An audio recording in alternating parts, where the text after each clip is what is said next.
जय हिंद दोस्तों, मैं नवीन शर्मा आप सभी का स्वागत करता हूं। आशा करता हूं आप सब एकदम अच्छे हैं, एकदम बेहतरीन हैं। एक बार सारे प्यारे दोस्त बताएंगे आप सब कैसे हैं। उम्मीद करेंगे बहुत अच्छे होंगे, बहुत शानदार होंगे, एकदम जबरदस्त होंगे, जिंदाबाद होंगे। और मैं हमेशा आपसे कहता हूं, अगर अभी कुछ अच्छा नहीं है तो एक दिन आप अपनी मेहनत के दम पर अच्छा करेंगे।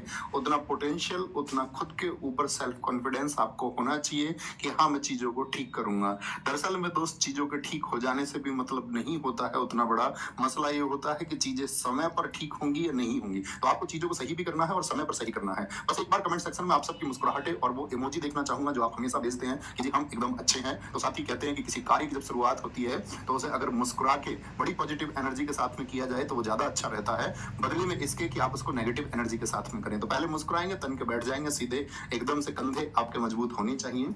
और आप सबको पता होगी कि साथ ही स्टैटिक जीके की क्लास दरअसल में हमारी होनी तो 23 तारीख से शुरू थी, लेकिन मेरी नंबर ऑफ क्लासेस बीच में ज्यादा होने की वजह से तो उसमें टाइम का शेड्यूल नहीं बन पा रहा था। उसके लिए मैंने आपसे सॉरी बोला था कि हम इसको 1 अक्टूबर से शुरू करेंगे। तो वो 1 अक्टूबर का दिन आ चुका है और हम आज इस क्लास को शुरू करने जा रहे हैं। ठीक है। अच्छा, इसमें फोकस कौन से हमारे 2 एग्जाम होंगे, ये आप लोगों को यहाँ पर दिख रहा होगा। एसएससी जीडी जो अवसर 2.0 बैच है हमारा, और जो रेलवे एनटीपीसी है जो गतिमान बैच है हमारा। क्योंकि हम उस टाइम पे इसका डेमो नहीं करा पाए, ठीक है, मैंने आपको बताया उस समय मेरी एमटीएस के लिए क्लासेस चल रही थी 6-6, 7-7 घंटे की हर रोज पे उसको तैयार करना।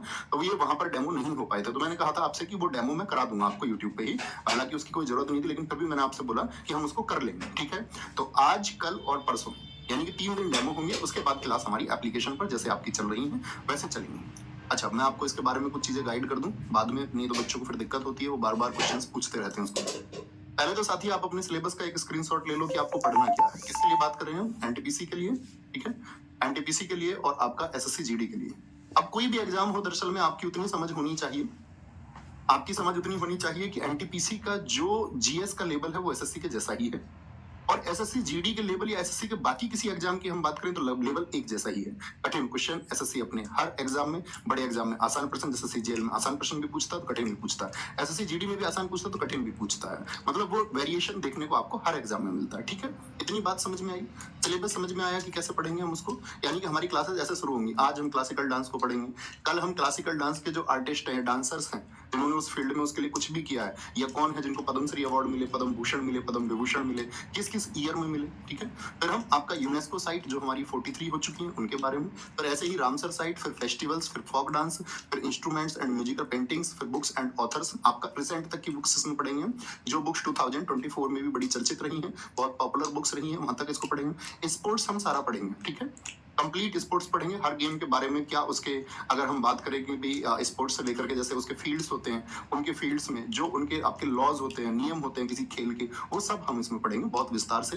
टेम्पल्स पढ़ेंगे हम इसमें, घराने बहुत इंपॉर्टेंट टॉपिक होता है। जो घराने हैं हमारे, आपका अगर बात करें प्राचीन कलाओं को आपका जीवित रखने के लिए, ठीक है, जो एंशिएंट आपके डांस हैं या फिर आपका इंस्ट्रूमेंट्स उनको बचाने के लिए जिसने काम किए। फिर आपका नेबरिंग कंट्रीज ऑफ इंडिया यानी भारत के पड़ोसी देश। ठीक है, फिर डेज और ऑब्जर्वेशंस और उनकी जो थीम है कुछ की इंपोर्टेंट, उसको पढ़ेंगे। ठीक है, राष्ट्रीय उद्यान नेशनल पार्क पढ़ेंगे, फिर इंटरनेशनल ऑर्गेनाइजेशंस अवार्ड्स पढ़ेंगे। विविध में हमारी बहुत सारी चीजें होंगी, जैसे ट्रांसपोर्ट है आपका, जैसे आप देखोगे एनटीपीसी के एग्जाम में आपका साइंटिफिक जो फुल फॉर्म्स है वो बहुत जरूरी होंगी, उनको हम इसमें कवर करेंगे आपका।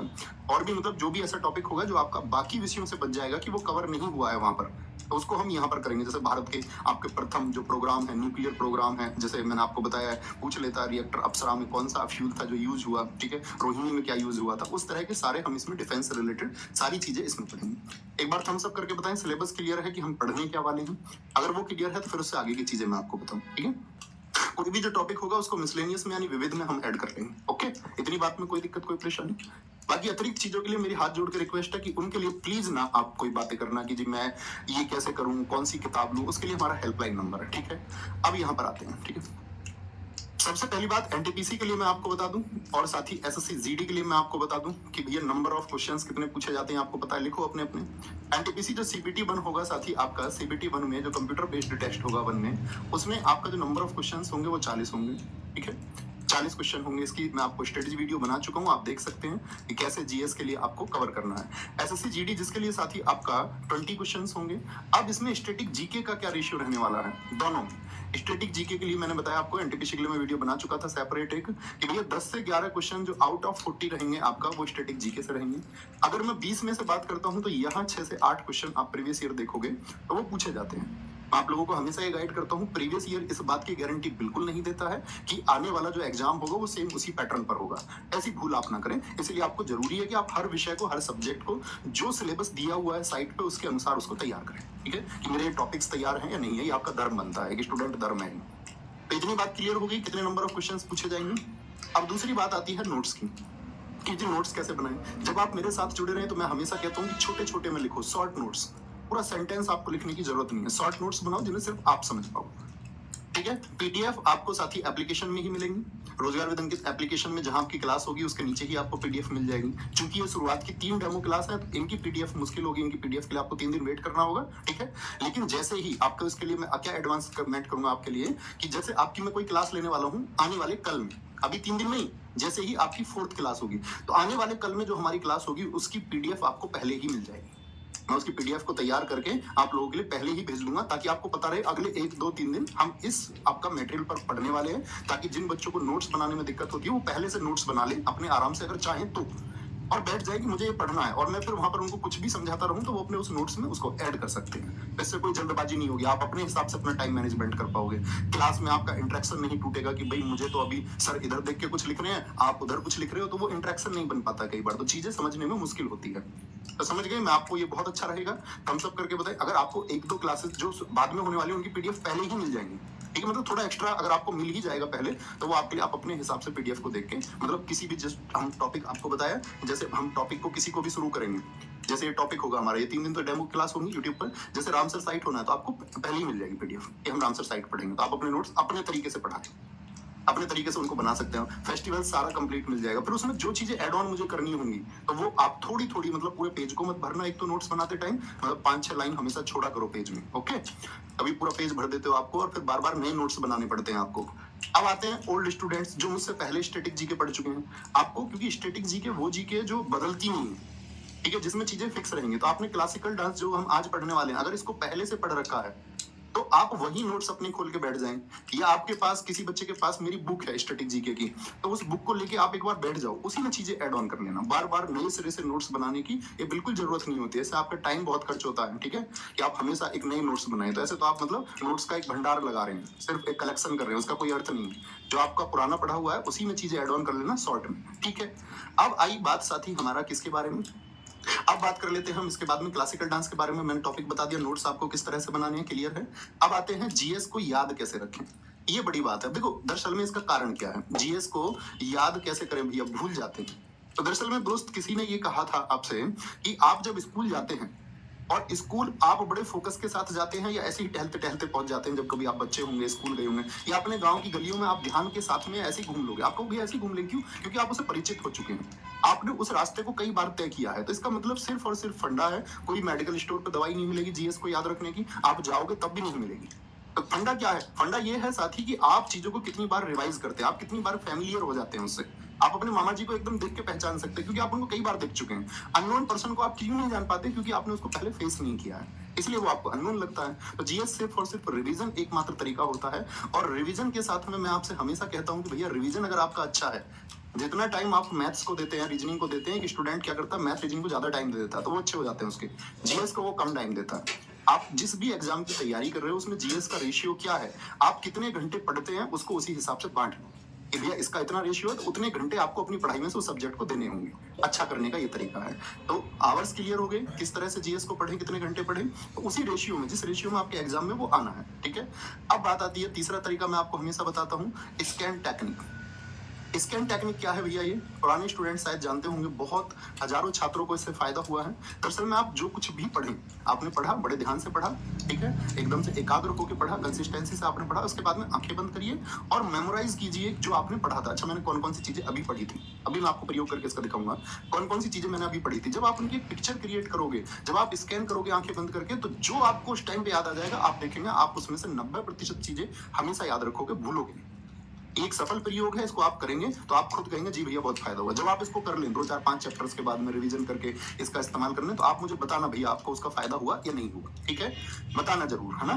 तो सारी चीजें क्लियर हैं, और कोई आपका क्वेश्चन तो नहीं, अभी शुरू कर सकते हैं। लिख दो एक बार, लेट्स स्टार्ट। हम इसको शुरू कर रहे हैं। जी भैया मैंने नायक सीरीज की हुई थी। भाई साहब जो आपने किया हुआ वो सबसे अच्छा है, उसके बाद में आप अपनी तैयारी को और कितना एडवांस कर सकते हैं, इसके लिए लगातार प्रयास कीजिए, लगातार प्रयास कीजिए। एक एथलीट जब दौड़ता है तो वो ये नहीं कहता कि मैं पिछले 4 साल में दौड़ चुका हूं, मैं तो दौड़ को जानता हूं। बात जानने की नहीं है, आपको हर रोज प्रैक्टिस करनी होगी, हर रोज सीखना होगा, ठीक है। तभी कहीं मेडल्स मिलते हैं, और वो गवर्नमेंट जॉब में आपको जो सक्सेस मिलेगी वो उसी मेडल की तरह है। तो उस तक जब तक वो मेडल नहीं मिल जाता तब तक आपको मेहनत करनी होगी, भागना होगा, ठीक है। Let's start. ओके भैया, तो आज हम क्या शुरू कर रहे हैं, ध्यान से देखेंगे। क्लासिकल डांस बहुत फोकस के साथ में पढ़ना है। अब कमेंट से दूर हो जाएंगे। खराब बच्चे बातों को कभी मानते नहीं है, लेकिन अच्छे बच्चे सलाह बहुत मानते हैं। अच्छे बच्चों से मैं ये कहता हूँ कि फोन आपसे दूरी पर होना चाहिए, जहां पर आपकी उंगलियां ना पहुंच रही हो उस फोन तक, ठीक है। और अपने कान में आप जो भी पढ़ते हो या ऐसे घर में रखे हुए ऐसे फोन रख सकते हैं। तो उस फोन को जब आप रख रहे हैं तो बड़े ध्यान से कॉपी और पेन लेके बैठ जाइए। अच्छे स्टूडेंट का यही धर्म है।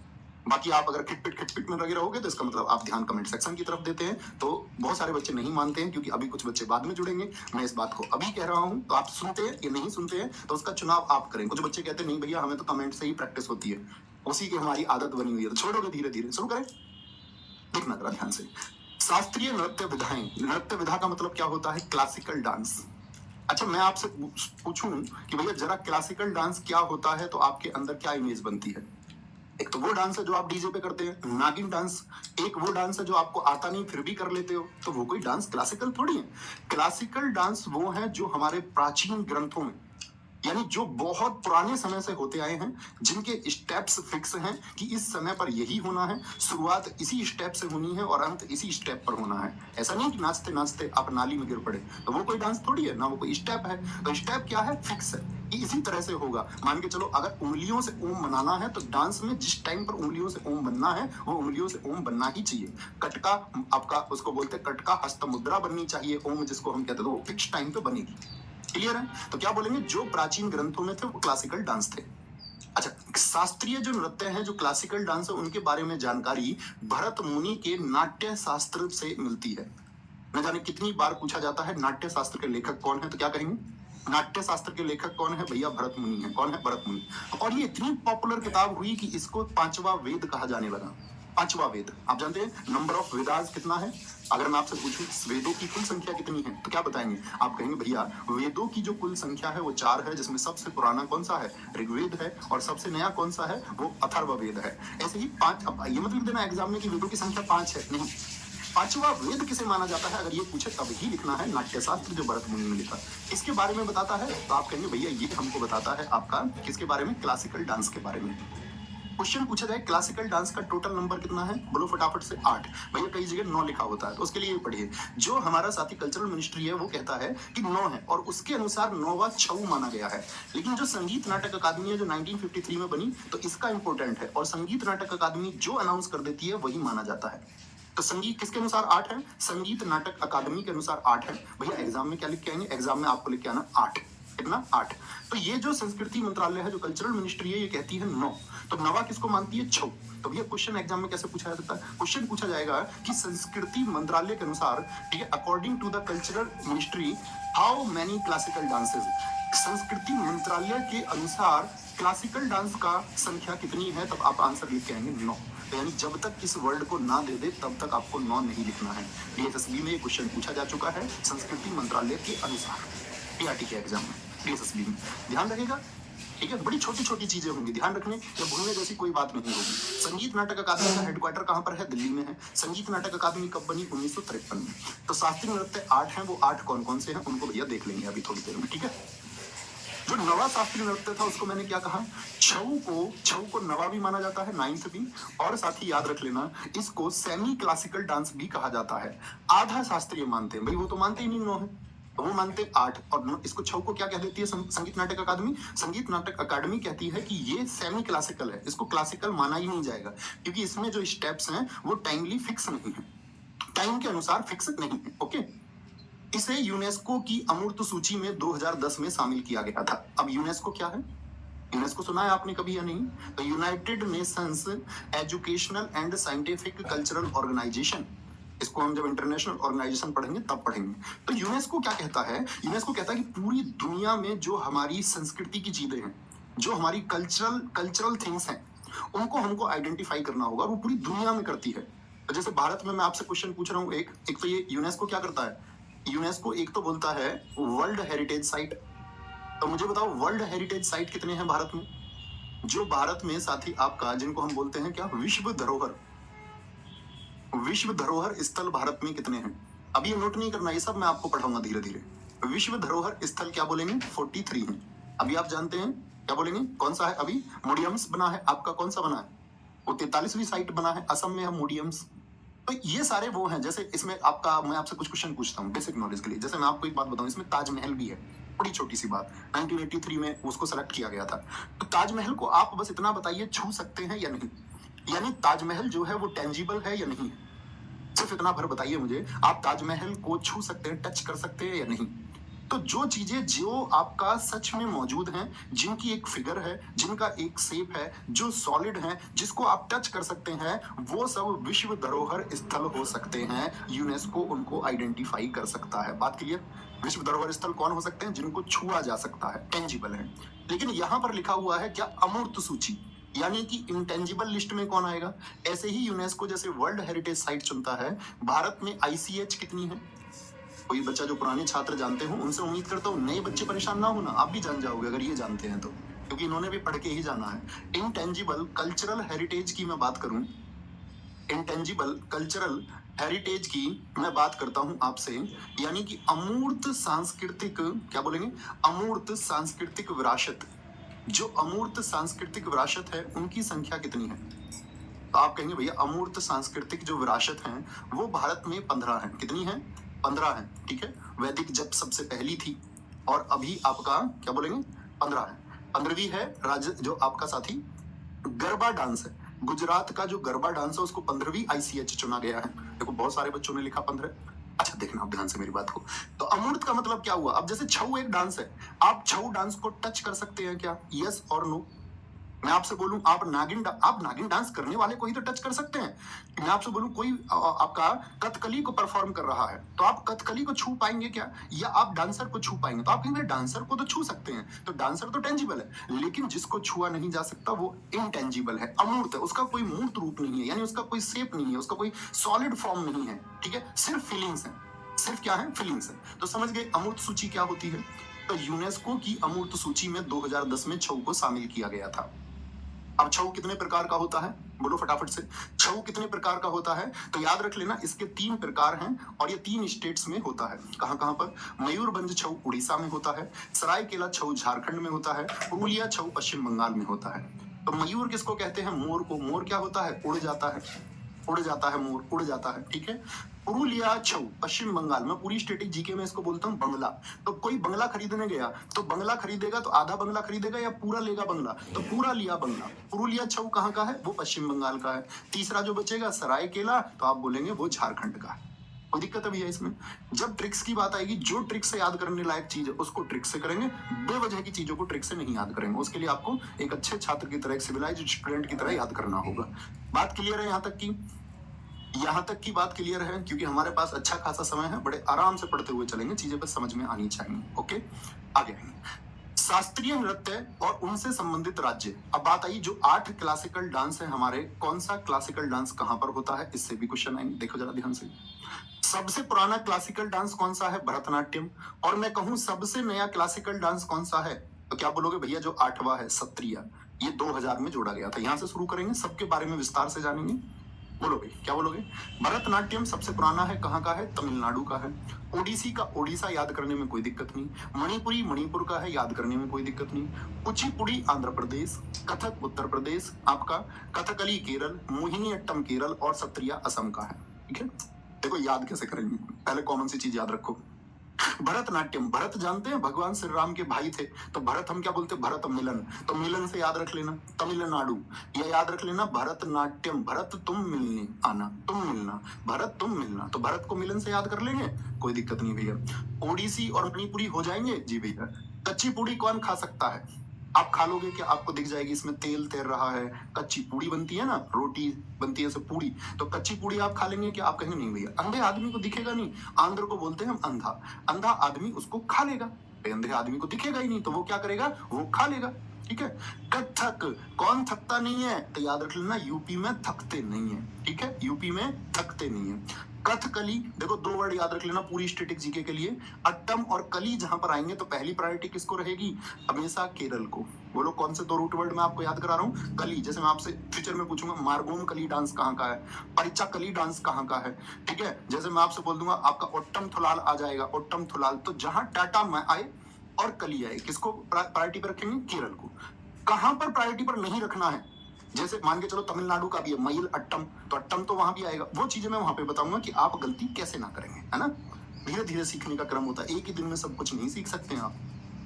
सत्रिया सबसे नया है, आज शाम संसद का सत्र शुरू हुआ है। सत्र कब शुरू हुआ है? आज शाम, आज शाम, ठीक है। आज शाम का है आपका क्या? सत्रिया। नवा छऊ मैंने आपको बता दिया 3 जगह होता है। अब जरा ध्यान से देखना इसको, मैं हमेशा आपसे कहता हूँ तमिलनाडु भारत के नॉर्थ में है कि साउथ में? बोलो जरा। तमिलनाडु, देखो जो आप स्टूडेंट्स, आपके पास भारत का एक मैप होना चाहिए हमेशा आपकी स्टडी टेबल पर या दीवार पर, ठीक है। अगर आप खरीदने के लायक नहीं है, खरीद नहीं सकते हैं, तो हाथ से बनाइए उसको, ठीक है। लेकिन आपके पास मैप आपके सामने हमेशा होना चाहिए। एटलीस्ट आपको भारत के स्टेट्स पता होनी चाहिए कौन सा किस दिशा में है। ये नहीं जानते हो तो इसको जानो, ये प्रॉमिस करो पहले लिख के, भैया हम चाहे हाथ से मैप बनाए, चाहे 5 रुपए वाला लेकर आए या 10 रुपए का लेकर आए, जो आपके लिए संभव है उस तरह से हम उसको दीवार पे लगा देंगे, अपने सामने लगा देंगे। तो तमिलनाडु कहां पर है साथी? आपका साउथ में है। उड़ीसा कहां पर पड़ता है? भारत में साउथ ईस्ट में है। उड़ीसा कहां पर है? उड़ीसा साउथ ईस्ट में पड़ेगा, कभी भी आप मैप पर देखेंगे तो। मणिपुर कहां पर है? मणिपुर नॉर्थ ईस्ट में है, ठीक है। भारत के पूर्वोत्तर राज्य हैं ये। आंध्र प्रदेश कहां पर है? आंध्र प्रदेश दोस्त आपका साउथ में है, ठीक है। क्या बोलेंगे? उत्तर प्रदेश कहां पर पड़ता है? भारत में नॉर्थ में है। केरल कहां पर पड़ेगा साथी? आपका साउथ में है। केरल कहां पर पड़ेगा? आपका साउथ में है। और असम की बात करें तो ये आपका उत्तर पूर्व में पड़ता है, नॉर्थ ईस्ट में है। इन 8 की ही बात करेंगे सिर्फ। मुझे बताओ आप फटाफट से ऐसे कितने डांस हैं जो साउथ में होते हैं? 1 सेकंड लगनी चाहिए कि इतने कितने क्लासिकल डांस हैं जो दक्षिण भारत से संबंध रखते हैं। How many classical dance are related to the south India? फटाफट से आंसर करें। तो भैया बोलेंगे 4 है। तमिलनाडु हो गया, ठीक है। तमिलनाडु का कौन सा हो गया? भरतनाट्यम हो गया, ठीक है, साउथ से। और कौन सा हो गया आपका? कुचिपुड़ी हो गया, कथकली हो गया और मोहिनी अट्टम हो गया। कोई दिक्कत? तो साउथ से कितने हैं? तो आप कहेंगे भैया साउथ से हमारे हैं 4। मैं आपसे पूछूं नॉर्थ ईस्ट से कितने हैं? एक्सपर्ट बनना है आपको, क्वेश्चन पूछे जाते हैं। और नॉर्थ ईस्ट के कितने क्लासिकल डांस है जो नॉर्थ ईस्ट के हैं? वो 2 हैं। जैसे Delhi police head constable ministerial में पूछा गया था, उड़ीसा को कई बार हम साउथ में गिनते थे, तो Delhi police head constable ministerial में यही पूछ लिया। उसने पूछा था ओडिसी नृत्य भारत के किस भाग में होता है? तो उसके लिए ऑप्शन थे आपका साउथ, नहीं साउथ ऑप्शन नहीं दिया था, ऑप्शन था साउथ आपका क्या? साउथ ईस्ट, एक ऑप्शन दिया नॉर्थ, एक दिया नॉर्थ ईस्ट और एक दिया उन्होंने नॉर्थ वेस्ट। तो किसमें होता है? तो आप कहेंगे आज के बाद में कि साउथ ईस्ट का सिर्फ एक ही है, और कौन सा है ये आप जान चुके हो। और मैं आपसे पूछूं साथी नॉर्थ में कितने होते हैं? कितने शास्त्रीय नृत्यों का उत्तर भारत से संबंध है? तो नॉर्थ में कितना होगा? सिर्फ एक, कथक। कथक जो शुरू हुआ उसको साथी आप जानते हैं मुगलों ने यूपी में राज्य किया था। मुगल्स कहां पर रहे थे? 1526 से लेकर के 1857 तक, बीच में नहीं रहे। 1500 आपका जब हुमायूं भाग गया 1540 से लेकर के 1556 तक नहीं रहे, बस 16 साल नहीं रहे थे मुगल्स। बाकी तो 1526 से लेकर के 1857 तक रहे। तो मुगलों ने इस कथक को बहुत डेवलप किया। तो ये उनका मुगलों ने, आप जानते हैं, राजस्थान के बहुत सारे किलों पर अधिकार कर लिया। तो यहाँ पर एक डिफरेंट क्वेश्चन और बन जाता है। क्वेश्चन क्या बनता है? क्वेश्चन बनता है, कहता है कि कथक का संबंध किससे है, और यूपी ऑप्शन में नहीं देता है। तो यूपी के लिए आपको याद रखना होगा, सिर्फ यूपी नहीं, नॉर्थ इंडिया, इसीलिए मैं आपको बता रहा हूं। तो अगर राजस्थान मिल जाता है कई बार, आप राजस्थान को चुनेंगे, यस और नो। बात क्लियर है? बात क्लियर है? सारे दोस्त बताएंगे। मेरे प्यारे साथी, क्या आपको ये बात क्लियर है? बोल दें। अब एक बार क्रम से ऊपर से बोलना शुरू कर दो, कौन सा किस स्टेट से और किस डायरेक्शन में। खुद ही बोलना शुरू करेंगे साथी, भाई सब बोलना शुरू करेंगे। जरा एक बार मेमोराइज करें और सोचे हमने क्या अभी तक पढ़ा और क्या जाना। भरतनाट्यम साउथ कहां पर? तमिलनाडु में। ओडिसी, ओडिशा का हो गया भैया आपका साउथ ईस्ट में, ठीक है, साउथ ईस्ट में हो गया। मणिपुरी नॉर्थ ईस्ट का, मणिपुर में। कुचिपुड़ी आंध्रा साउथ में, ठीक है। कथक कहाँ का है? आपका नॉर्थ का। आप बोलेंगे भैया यूपी मिले या राजस्थान मिले, हम चुन देंगे, कलेक्ट कर लेंगे उसको। कथकली, कली और अट्टम कहाँ के? केरल के हैं, ठीक है। सत्रिया कहाँ का है दोस्त? असम का है, असम का है। कोई परेशानी? बात क्लियर? आगे चलें बड़े अच्छे से। जी भैया आ जाओ। अब इनके बारे में विस्तार से जानते हैं। बेसिक इन्फॉर्मेशन हो गई। ज्यादातर क्लासेस में इतनी इन्फॉर्मेशन होती है, लेकिन इतनी इन्फॉर्मेशन से काम नहीं चलता है। एग्जाम में बड़े अच्छे क्वेश्चन इससे पूछे जाते हैं, किसी भी एग्जाम में। शुरू करें। अब आप जब कभी भी नाम आए तो आप मुझे बताते रहना ये किस स्टेट का है। भरतनाट्यम किस स्टेट का है भैया? भरतनाट्यम का पुराना नाम सादिर था। सादिर का मतलब होता है आपका वो डांस जो मंदिरों में होता है। तो ये किसको था? डिवोटेड टू टेम्पल्स, यहाँ लिखा हुआ है। यह मंदिरों को समर्पित है। तो मंदिरों को समर्पित कैसे? तो प्राचीन समय में क्या होता था, किसी कबीले में एक मंदिर जैसे होता था, तो कबीले में एक लड़की को देखते थे कि ये सुंदर लड़की है, और बहुत सारी जगह पर उस सुंदर लड़की को मंदिरों को समर्पित कर दिया जाता था। सुंदर लड़की भी नहीं होते थे तो किसी ना किसी लड़की को मंदिर को समर्पित कर दिया जाता था। अब वो लड़की क्या करती थी, जैसे ही मंदिर में सुबह होती तो वो सुबह वहां पर नृत्य करती। कहते कि ये जो नृत्य है इसका ये देवताओं को प्रसन्न करने के लिए है, फॉर गॉड एंड गॉडेस, मतलब उनकी हैप्पीनेस के लिए इसको डांस करना होगा। तो प्राचीन समय से परंपरा चली आ रही थी। अंग्रेज तो इस बात को देख करके बड़ा हतप्रभ हो गए। एकदम से बोलते ना कि उनको तो बहुत ऑकवर्ड लगा ये। उन्होंने 1910 में इसको रेस्ट्रिक्ट कर दिया, प्रतिबंध लगा दिया कि इस पे ये क्या परंपरा है, इसको रोको। लेकिन बाद में नेहरू जी ने इसको फिर से शुरू कर दिया अपने पहले कार्यकाल में, जब वो प्राइम मिनिस्टर थे देश के पहले, है ना। तो सादिर का मतलब मंदिरों के लिए कौन सा डांस था। तो भैया जब मंदिरों को भेज दी गई तो क्या हो गई, ये दासी हो गई। तो इसी को कहा जाता है दासी अट्टम। तो दासी नाम आई आपसे। अग्नि नृत्य, अग्नि नृत्य क्या होता था, सुबह जब देवताओं के लिए ज्योति आपका प्रज्वलित की जाती थी, यानी कि जब आपका, आप जानते ना ज्योति की लौ, जो आप हम लोग दिया जलाते हैं उनकी याद में, ठीक है, भगवान जी को समर्पित, तो वो अग्नि के सामने डांस होता था, इसलिए इसको अग्नि नृत्य भी कहा गया। अब इसके बारे में 2 बुक हैं जिनसे हमको इस बारे में जो हम बात कर रहे हैं मैं आपको बता पा रहा हूं। तो इस सब के बारे में जानकारी कहां से मिलती है? शिल्पाधिकारम। आप इसको हिस्ट्री में पढ़ेंगे, जब तमिल साहित्य आप पढ़ेंगे तो शिल्पाधिकारम एक लव स्टोरी है। इलंगो अदिगल ने इसको लिखा। इसके राइटर याद कर लो, बड़े इंपोर्टेंट है, अनेक बार पूछा जाता है। शिल्पाधिकारम, इसके राइटर कौन है? इसके राइटर हैं इलंगो अदिगल, एक तमिल राइटर थे, इलंगो अदिगल। याद रखेंगे, क्या बोलोगे? इलंगो अदिगल जो थे वो इसके राइटर थे। दरअसल में एक व्यापारी था। आप जानते होंगे, अक्सर मैं कहानियां सुनाता हूँ पुराने छात्रों को, तो आप लोग भी इतिहास में सुनेंगे उस कहानी को जो सर आपको पढ़ाएंगे। कि एक व्यापारी था आपका जो दक्षिण में व्यापार करता था, ओवलन उसका नाम था। और शशि ने क्वेश्चन पूछ लिया इस पे। उसकी पत्नी का नाम कन्नगी था। शेख कुटुबन ने जिसकी पूजा शुरू करवाई साउथ में, जिसको दक्षिण की पार्वती कहा जाता है, कन्नगी। और उसकी प्रेमिका थी माधवी। तो यहाँ पर कोवलन और उसकी जो पत्नी है माधवी, उसकी प्रेम कहानी में जिक्र आता भरतनाट्यम नृत्य का, कि वो देखने जाता था तमिलनाडु के मंदिरों में उस डांस को। तो उस पुस्तक में इसकी जानकारी मिलती है। किसने लिखा है? इलिंगो अदिगल ने। अभिनय दर्पण के राइटर कौन है? इसके राइटर भी याद रखो, नंदकेश्वर। कौन है? नंदीकेश्वर। नंदीकेश्वर। तो कौन सी पुस्तक है, पूछता है कि भैया अभिनय दर्पण बुक से किस डांस के बारे में हमको जानकारी मिलती है। तो आप कहेंगे भैया किसके बारे में जानकारी मिली? भरतनाट्यम के बारे में। मंदिरों को समर्पित है। शैव धर्म के विचारों की प्रस्तुति होती है इसमें, presentation of the ideas of Shaivism. अब ये शैव धर्म क्या होता है? देखो, जो भगवान शिव जी को मानते वाले लोग हैं उनको बोलते हैं हम शैव। और भगवान शिव जी को मानने वाले संतों को क्या कहते हैं, ये मेरा आपसे क्वेश्चन है। अगर आपने कभी सुना हो अलवार, नैनार, आप पढ़ेंगे आगे चल के भी। ऐसे ही विष्णु धर्म को मानने वाले लोगों को बोलते हैं वैष्णव। वैष्णव कहते हैं ना। इस नृत्य का जो आरंभ है वो आला रिपू से होता है। जब साथी मैं आपसे किसी बात को इंपोर्टेंट बोलूं तो मार्क कर लेना, उसको हमेशा मार्क कर लेना, ठीक है। जब मैं बोलूं इन सबसे आते हैं तो सारा इंपोर्टेंट है। बताओ जरा, तो कभी भी किसी डांस का अगर आपको किसी पुस्तक में दिया हुआ है कि वो उसका फर्स्ट स्टेप है, तो पहला स्टेप कौन सा होता है इसका? वो आला रिपू होता है। क्या होता है? आला रिपू। अच्छा, अंत किस पर होता है? अभी हम जानेंगे। अंत इसका तिल्लाना पर होता है। तिल्लाना बहुत बार पूछा जाता, बहुत बार, ठीक है। आला रिपू से शुरुआत होगी। अब मैं आपसे कहूं जरा आंखें बंद करके जो मैंने आपको बताया उसको मेमोराइज करिए। स्कैन टेक्निक, ये आपको मैं रोज नहीं कराऊंगा ना, मतलब इसके बाद भी नहीं कराऊंगा, ये आप ही को करनी है, क्योंकि वो मैं आपको बता चुका। गुरु का काम गाइड करने का है, मेहनत आप लोगों को करनी है बेशुमार। सोचिए जरा, क्या बोला जैसे हमने भरतनाट्यम, उसको क्या बोल दिया हमने भैया, ये किसको? मंदिरों को समर्पित। दासी अट्टम इसको बोलते, सादिर इसको बोलते, अग्नि नृत्य है ये आपका। और हमने क्या बोला? 2 पुस्तकों से इसका जिक्र मिलता है। शिल्पाधिकारम इलंगो अदिगल ने लिखी, और आपका दूसरा क्या? अभिनय दर्पण जो नंदीकेश्वर ने लिखी, ठीक है। इस नृत्य का जो प्रारंभ होता है भैया वो आला रिपू स्टेप से होता है। ऐसे अगर इमेज बनाओगे तो नहीं भूलोगे। अब बोल दो जी आया मजा, और अब भी मजा ना आए तो फिर बुद्धू बने रहना हमेशा। इसमें 6 भाग शामिल हैं। तो कितने पार्ट होते हैं इसके? भरतनाट्यम के 6 पार्ट होते हैं। आला रिपू मतलब स्टार्टिंग, आह्वान। आह्वान बोलते हैं इनवोकेशन, बुलावा। फोकस करो, फोकस, बुलावा। जाति स्वरम, बीच वालों को बेशक याद मत करना, लेकिन एग्जाम में कभी भी पूछा जा सकता है जाति स्वरम शब्द का संबंध किससे है?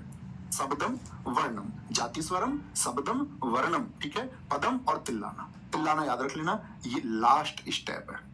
अंत किस पर होता है? पहला और आखिरी जिस भी डांस में दिया होता है वो सबसे महत्वपूर्ण होता है। आला रिपू से शुरू, तिल्लाना पर खत्म। ओके, कोई दिक्कत?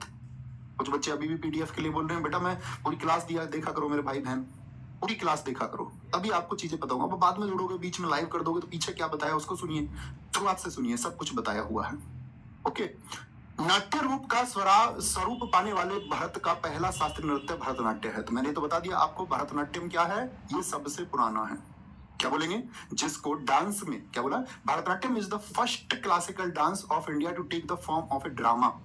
ड्रामा का मतलब क्या है, आप देखते होंगे कई बार थिएटर्स में, जैसे मैं केरल गया तो मैंने वहां देखा जाकर के एक थिएटर में क्या देखा हमने जाकर के, वहां पर आपका कथकली, हमने वहां जाकर के क्या देखा, आपका मोहिनी अट्टम को। तो थिएटर में मतलब लोगों के लिए दिखाया जाने लगा कि भैया टिकट्स लो आके देखो, आयोजन होने लगा, परफॉर्मेंस। वो सबसे पहले किसकी हुई, तो आप कहेंगे भरतनाट्यम, क्योंकि सबसे पुराना ही वही है, सबसे पुराना वही है। कटका मुख हस्त मुद्रा, इसका नाम इंग्लिश में भी यही रहेगा, कटका मुख हस्त मुद्रा। कटका मुख हस्त मुद्रा, इसमें तीन जो ये उंगलियां होती हैं इनको जोड़ करके ओम बनाया जाता है। किस डांस में होता है, भरतनाट्यम में। नृत्य का अंत तिल्लाना पर होता है, तिल्लाना। नटुवार जो होता है ये कविता पाठ करता है। अभी कोई डांस होगा तो म्यूजिक चाहिए उस टाइम पे या नहीं, आप भी कभी डांस करोगे तो बिना म्यूजिक के कर दोगे क्या, आप कहेंगे नहीं भैया एक म्यूजिक चाहिए, कुछ शब्द चाहिए। तो वहां पर एक व्यक्ति जो कविता पढ़ रहा होता है, उन पोयम्स को साथी क्या बोलेंगे आपका, उन पोयम्स को वो क्या कर रहा है आपका, रिसाइट बोलते हैं, मतलब पाठ कर रहा होता है उनका। तो जो पोयम्स को रिसाइट करता है उसको क्या बोलते हैं, नटुवार। धुन के लिए कर्नाटक संगीत का प्रयोग होता है। अब ये इंपॉर्टेंट बात हो जाएगी, इसको अभी आगे मैंने एक्सप्लेन किया आपके लिए लिख करके कि इंडिया में दो ही तरह के म्यूजिक हैं। नॉर्थ इंडिया में तो होता है हिंदुस्तानी म्यूजिक, और साउथ इंडिया में कौन सा म्यूजिक होता है, आप लोग बताएं। तो धुन के लिए तो कर्नाटक कहाँ का साथी, आपका साउथ का, और भरतनाट्यम भी कहां पर होता है, साउथ में। तो साउथ का म्यूजिक कौन सा हो गया, एसएससी जीडी पिछले साल क्या पूछा, दक्षिण भारत के लिए कौन से संगीत का प्रयोग होता है, तो कौन सा होता है, कर्नाटक म्यूजिक होगा। अच्छा, नॉर्थ इंडिया के लिए कौन सा म्यूजिक होता है, मेरा आपसे क्वेश्चन है, जो जानते हो वो बताएं। और एकल कलाकार द्वारा एक ही जो डांसर होता है वो बहुत सारी परफॉर्मेंस करता है, इसीलिए उसको एकाहार्य बोलते हैं। एकाहार्य, इंग्लिश में भी एकाहार्य ही बोलेंगे, एकाहार्य। एकाहार्य मतलब एक ही व्यक्ति बहुत सारी चीजों को। अब ये जो आहार्य वर्ड है ना, इसके बहुत सारे मतलब है हिंदी में। तो आर्य कभी कई बार हम ड्रेस को बोलते हैं, वेशभूषा को बोलते हैं, ठीक है, भावों को बोलते हैं, फीलिंग्स को बोलते हैं। तो बहुत सारी फीलिंग्स, बहुत सारी परफॉर्मेंस एक ही व्यक्ति के द्वारा, इसलिए उसको बोलते हैं एकाहार्य। सोचो जरा, चार चीजें मैंने आपको बताई। सबसे पहले किस डांस की परफॉर्मेंस होनी शुरू हुई, भरतनाट्यम की। कटका हस्त मुद्रा में कितनी उंगलियों को जोड़ा जाएगा, अगर आपने फोकस किया तो बता पाएंगे कितनी उंगलियां जुड़ती हैं, जरा बताओ। ओम की आकृति बनेगी, तिल्लाना पर इसका अंत हो जाएगा साथी, तिल्लाना पर इसका क्या हो जाएगा, अंत हो जाएगा, ठीक है, तिल्लाना पर इसका अंत होगा। और म्यूजिक कौन सा होगा, साउथ का होगा। भरतनाट्यम नृत्य की तीन शैली है, तीन स्टाइल है। तो कला क्षेत्र स्टाइल है, कल की क्लास में हम जानेंगे, जब हम व्यक्तियों के बारे में जानेंगे कला क्षेत्र फाउंडेशन किसने बनाया था। वजुवुर है, वजुवुर, वजुवुर है, वुर वुर, वजुवुर। वजुवुर शैली किसने डेवलप की, और कलामंडलम। तो कलामंडलम शैली, तो इन तीन नामों को आप देखेंगे, क्वेश्चन पूछा जाता है निम्नलिखित में से कौन सी स्टाइल है जो भरतनाट्यम से रिलेटेड नहीं है। इन तीन नाम को देगा और चौथा कोई भी नाम आपको देता है तो आप समझ जाएंगे कि भैया हमने तीन पढ़ी थी, कौन कौन सी। कलामंडलम शैली किसकी है, भरतनाट्यम की है। दूसरा किसको जानेंगे आप बोलो फटाफट से, वजुवुर शैली हम जान जाएंगे। और तीसरा कला क्षेत्र हम जान जाएंगे, कला क्षेत्र। भारतीय जो संगीत होता है वो दो तरह का होता है, जो मैंने पूछा दक्षिण भारत में कौन सा होगा, कर्नाटक म्यूजिक। अब जैसे मैं आपसे पूछ लूं जनरल सेंस, आप इस बात को जान गए, कुचिपुड़ी में कौन सा म्यूजिक होगा, इनमें से बताना। कुचिपुड़ी में कौन सा म्यूजिक होगा, हिंदुस्तानी होगा कि कर्नाटक होगा। अभी मैंने आपको बताया था कुचिपुड़ी कहाँ का है, और आपको थोड़ा सा सोचना होगा। आप कहेंगे भैया कुचिपुड़ी साउथ का है, आंध्र प्रदेश में परफॉर्म किया जाता है, तो यानी कि उसमें कर्नाटक म्यूजिक का प्रयोग होगा। KN बोला करो, KN कर्नाटक। इस नृत्य में म्यूजिकल इंस्ट्रूमेंट कौन कौन से होते हैं, वाद्य यंत्र आपके घर पे देखी होगी ना आपने, ढोलक, डम डम डम, डमरू, सपेरे की बीन, ये सब क्या है, म्यूजिकल इंस्ट्रूमेंट है। गिटार, सितार, तबला। तो म्यूजिकल इंस्ट्रूमेंट इसमें मृदंगम, ये हम म्यूजिकल इंस्ट्रूमेंट में जानेंगे, वीणा कैसी होती है उसका फोटो भी हम वहां पर देखेंगे। बांसुरी हो गई आपका आदि। भरतनाट्यम पर ये मैंने आपको बताया ब्रिटिश सरकार ने 1910 में प्रतिबंध लगाया। भरतनाट्यम के जो चित्र हैं वो चिदम्बरम मंदिर, क्योंकि ये तमिलनाडु में होता है, और चिदम्बरम मंदिर भी कहां पर है, तमिलनाडु में। ठीक, गोपुरम, गोपुरम अभी शायद आप नहीं जानते होंगे। मंदिर स्ट्रक्चर, जब मैं मंदिरों को पढ़ाऊंगा तो उसका स्ट्रक्चर मैं आपको बताऊंगा। मंदिरों में क्या आपका विमानन क्या होता है, सामने वाले शिखर को क्या कहते हैं, गर्भगृह क्या होता है जहाँ पे भगवान जी रखे जाते हैं, ऐसे ही हम जानेंगे मंदिर स्ट्रक्चर को। अभी गोपुरम को जान लीजिए, कहां पर होता है, गोपुरम में। कोई दिक्कत बोलो। एक विशेष जानकारी भरतनाट्यम की आप लोगों को हुई या नहीं हुई, जो साथी पहली बार पढ़ रहे हैं जरूर बताएं कि भैया भरतनाट्यम के बारे में हमने विशेष बात जान ली, इसके अलावा कुछ विशेष नहीं है। ओडिसी की बात करते हैं, बताओ ओडिसी कहाँ का है, गुरु पंकज चरण दास को ओडिसी नृत्य का फादर कहा जाता है। आप कहेंगे भैया क्या ऐसे फादर आपका भरतनाट्यम के नहीं? तो नहीं, वो बहुत प्राचीन है, उसके बारे में पुस्तकों में मिला कि पहले कभी होता आया था, बस परंपरा है, फादर किसी को नहीं कहते। तो क्या कहेंगे? गुरु पंकज चरण दास। ठीक है, क्या बोलेंगे? आपका गुरु के चरणों में जो दास की तरह रहता है वो उड़ान भरता है, उड़ान। ठीक है, तो उड़ान से याद रख लेना, उड़ेगा कौन? जो गुरु जी के चरणों में एक दास की तरह रहता है, मतलब जो फॉलो करता है, उनके ये गाइडेंस है, इसको मुझे फॉलो करना, उस स्टूडेंट की उड़ान तय होती है। भगवान कृष्ण से संबंध है, भगवान कृष्ण से। अब मुझे आप बताते रहे भरतनाट्यम का संबंध किससे था, किस धर्म से था? भरतनाट्यम का किससे बताया था? तो आप कहेंगे किससे? शैव धर्म से। यह नृत्य शैली भगवान जगन्नाथ की पूजा यात्रा से संबंधित है। पूजा यात्रा, भगवान जगन्नाथ की यात्रा निकलती है एक, हम फेस्टिवल्स में जानेंगे कि भगवान जगन्नाथ की, उनकी बहन सुभद्रा के लिए, उनके भाई बलभद्र के लिए उड़ीसा में एक रथ यात्रा निकलती है। ये फेस्टिवल्स में जो चीज जहां जानने की है, ठीक है। तो जगन्नाथ पूजा कहां पर होती है? आपका उड़ीसा में, तो इससे संबंध है इसका। यह त्रिभंग मुद्रा में किया जाता है। फोटो आपके सामने लगा हुआ है। त्रिभंग मुद्रा क्या होती है? क्या बोलेंगे? एक जयंतिका थे, उन्होंने बताया नहीं, त्रिभंग मुद्रा के अलावा इसके 5 भाग भी होते हैं, और वो 5 भाग कौन से बताए? ओडिसी के। ठीक है, जिसमें सबसे इंपोर्टेंट मैंने बताया शुरुआत और अंत।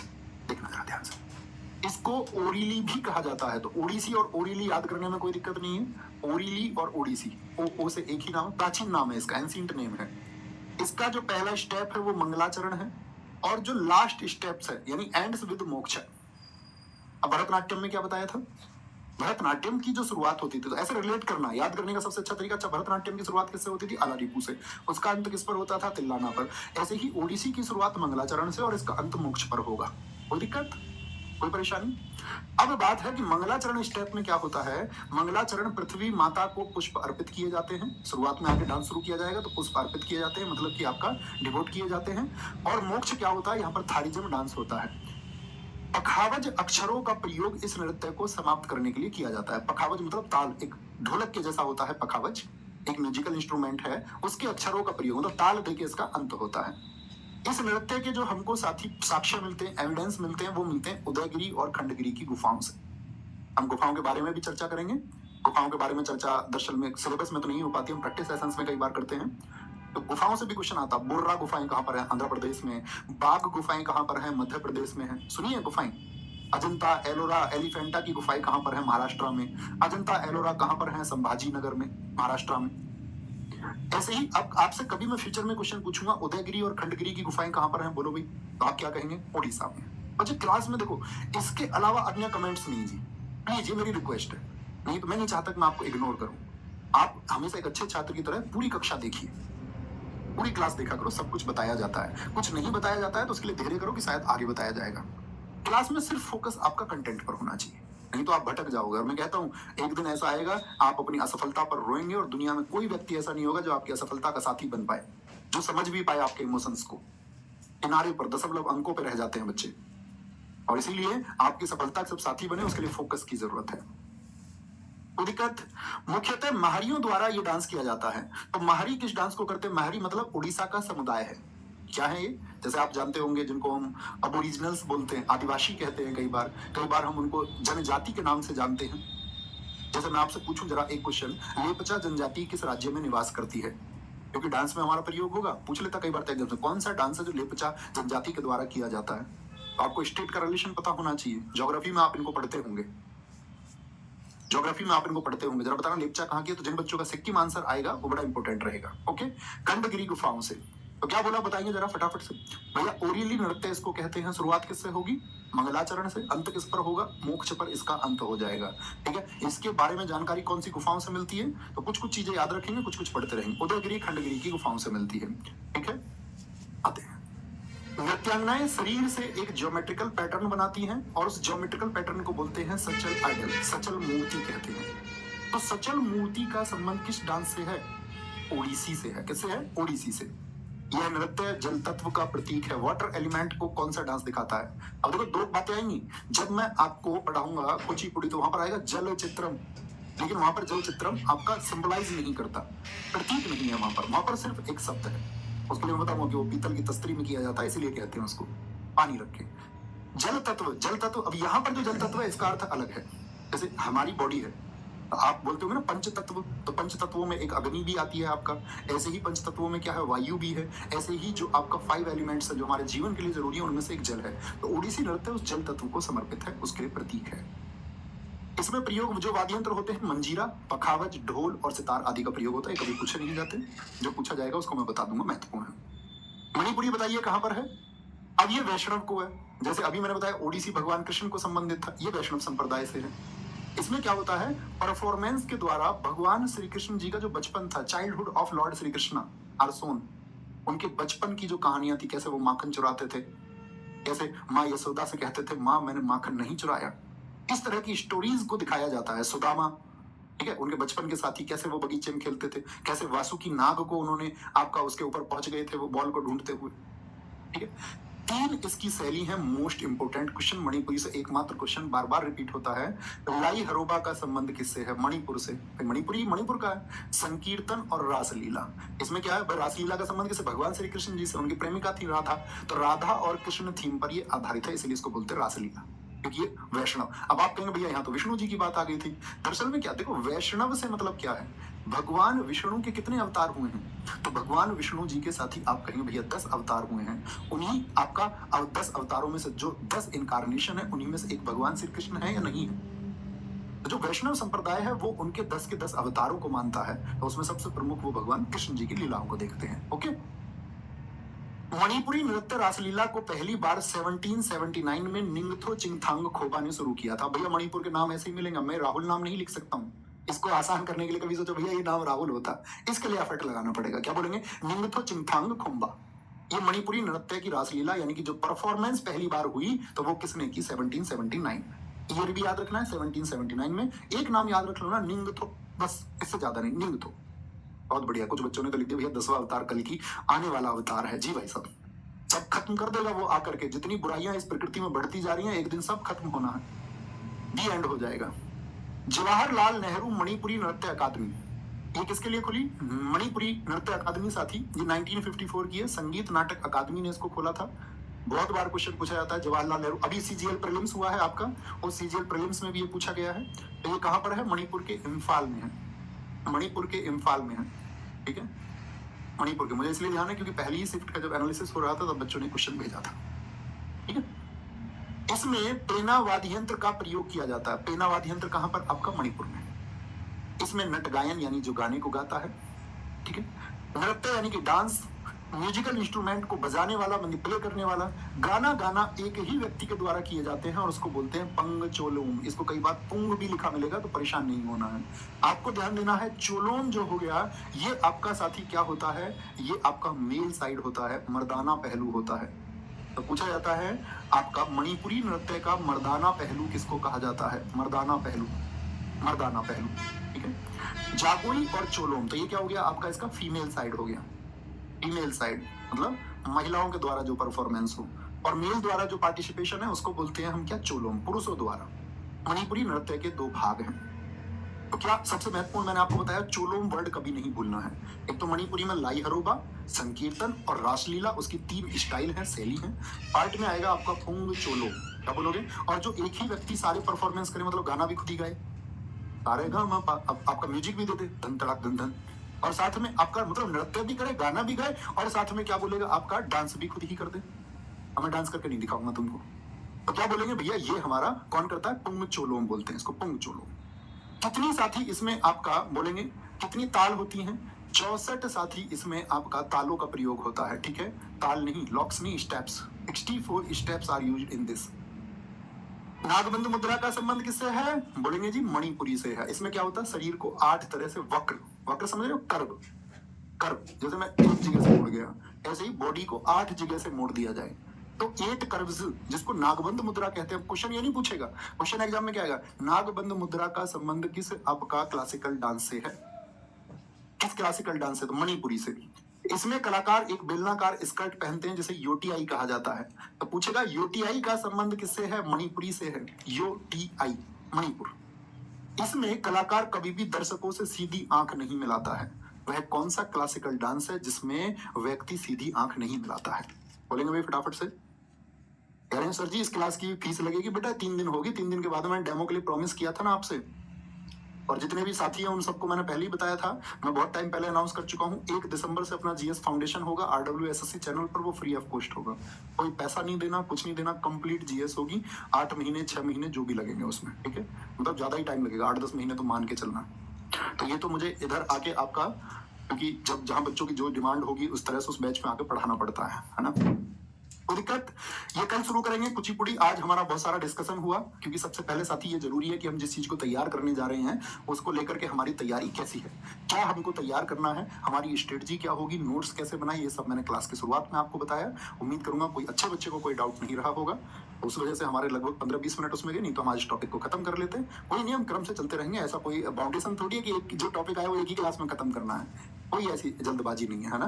बाकी इसको और साथ में इसका जो आपका शास्त्रीय नृत्य कलाकार होगा उसको कल करेंगे, ठीक है, कोई दिक्कत। तो बच्चा एक प्रॉमिस करके जाना, हमेशा अच्छा रिवीजन आप करेंगे, हमेशा अच्छा रिवीजन करेंगे, ठीक है, एक अच्छा रिवीजन करते रहेंगे तो बड़ा मजा आएगा और आप देखोगे चीजें धीरे धीरे धीरे धीरे एकदम अच्छी होती जाएंगी।